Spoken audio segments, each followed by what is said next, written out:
देखिए 9 नंबर में है कि 118 रुपया को ए, बी और सी में इस प्रकार बांटें कि ए अनुपात बी 3:4 में और बी अनुपात सी 5:6 में हो। अब यहाँ देखिए सवाल में कुल रुपया जो है वो 118 दिया हुआ है और बांटना जो है वो ए अनुपात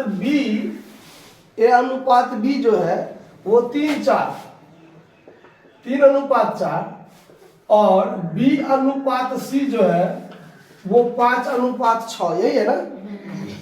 अब देखिए बी का संबंध ए से जो है वो 3:4 में और बी का संबंध जो सी के साथ है वो 5:6, यानी यहां अगर देखिए ए बट्टा बी बराबर 3/4 और बी बट्टा सी बराबर में 5/6, मतलब बी यहाँ 4 है अब बी यहाँ क्या है 5 है ना।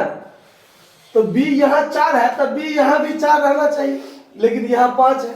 अगर यहाँ 5 है तो यहाँ भी 5 रहना चाहिए, तब ना। अगर हम ए अनुपात जब तक ए अनुपात बी अनुपात सी नहीं निकाल लेंगे तब तक इसको हम कैसे बांटेंगे। तीनों का संबंध एक साथ होना चाहिए ना। ए का जो संबंध बी से है अब बी का संबंध जो सी से है तो बी दोनों में बराबर होना चाहिए ना।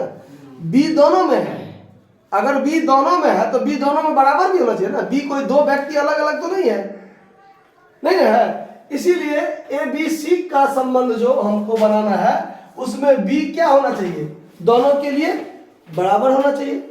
तो दोनों में बी बराबर है नहीं है। अगर बी दोनों में बराबर नहीं है तो पहले आपको बी को बराबर करना पड़ेगा। तो बी बराबर कैसे होगा, ध्यान से देखिए। यहां पर बी 4 और बी यहां पर 5, तो अगर 4 गुने 5 कर दिया जाए तो 4 5 20, यानी इस 4 में 5 से गुना कर दीजिए या इस 5 में 4 से गुना कर दीजिए तो दोनों 20 हो जाएगा ना। तो चलिए यहां पर हम 5 से गुना करते हैं और यहां पर हम 4 से गुना करते हैं तो बी तो बराबर हो गया, लेकिन क्या अनुपात सही बनेगा, नहीं बनेगा। क्यों, तो संबंध क्या कहता है कि ए और बी का संबंध 3:4 होना चाहिए। अब 3 20 हो गया तो गलती हो गया ना। तो अगर यहां नीचे 5 से गुना किए हैं तो यहां ऊपर भी 5 से क्या करना पड़ेगा, गुना करना पड़ेगा। तो यहां भी हम 5 से गुना कर दिए और यहां पर 4 से गुना किए हैं तो यहां भी क्या करना पड़ेगा, 4 से गुना करना पड़ेगा। अब देखिए यहां बी बराबर हो गया दोनों के साथ, ये भी 20 ये भी 20। तो देखिए अब ए बट्टा बी बराबर में 15 बट्टा कितना 20 और बी बट्टा सी बराबर में 20/24 हुआ। अब देखिए हमारा ये कंडीशन भी क्या हो गया लागू, या 5 या 15 5 चौका 20 3:4 हुआ ना कि नहीं हुआ, कटेगा तो। और यहां भी 4 5 20 और 4 6 24 5:6 हुआ ना।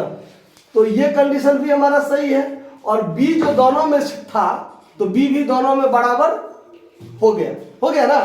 अब हमारा अनुपात निकल जाएगा ए अनुपात बी अनुपात सी 15:20 अनुपात कितना 24। ये हमारा अनुपात निकल गया।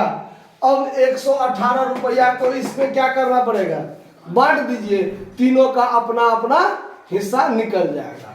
तो चलिए ए का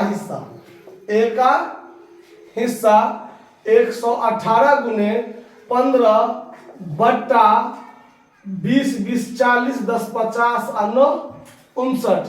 तो 59 दूना ही कटेगा, 2 से 15 को गुना करेंगे तब 30।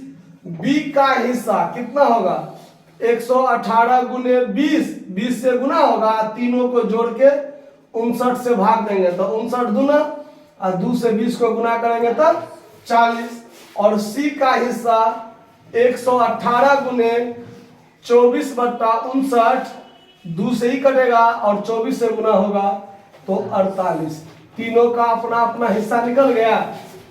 कहीं दिक्कत हुआ समझने में, नोट कर लीजिए।